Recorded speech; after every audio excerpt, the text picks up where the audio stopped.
the way he says it, it's like, I think he does. What you think is going to happen, or whether your thinking has evolved, it almost sounded like you wanted to separate Bitcoin from the rest of the industry. And I'm wondering whether you're actually warming to the idea of at least Bitcoin, and whether again people are tweeting you that I said you either stood in the way of an extraordinary industry or were utterly unable to prevent a massive bubble. What do you think the future holds? Do you have a feeling on which it is? Do you think Bitcoin has inherent value and is a store of value? Or do you feel that when we look back on it 10, 15, 20 years from now, it's going to be something from the 18th century with... All right, of course, Gary Gensler is going to have to say, nope, it's a fad, it's speculation, don't get involved. If he were to flip on live TV like this, then the last couple of years would just be a joke. So, of course, he's going to stick with his previous ideas on how to view and how to talk about it.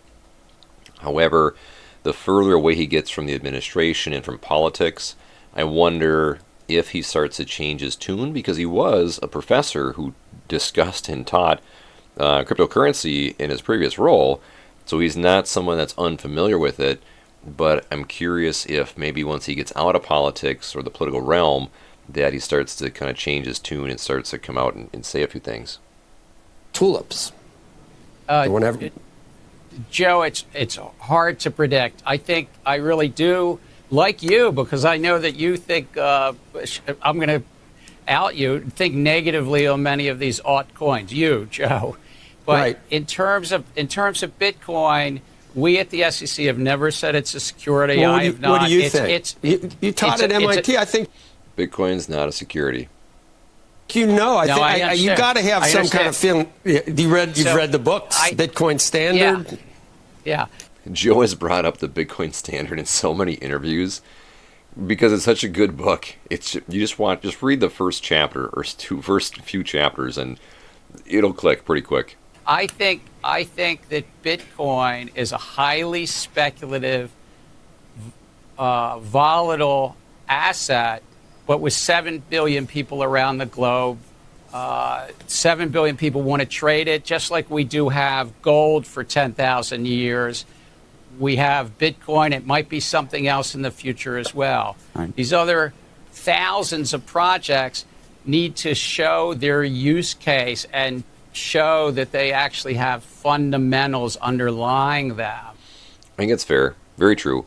The biggest issue I have with a lot of these altcoins is that they can inflate away the supply, which is the purpose of why buying Bitcoin, because it's finite. There's a hard currency. It's a new standard. So one thing I don't like about these new currencies is that you can expand the supply of them.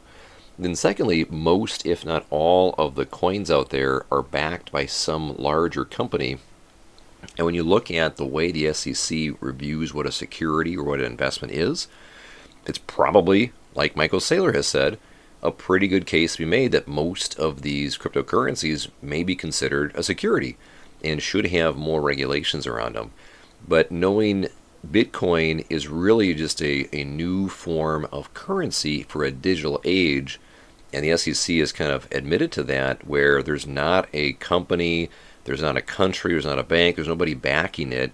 It's just a bunch of random people online who started this thing and created something that's so secure and so appreciable and valuable that people are actually flocking to it.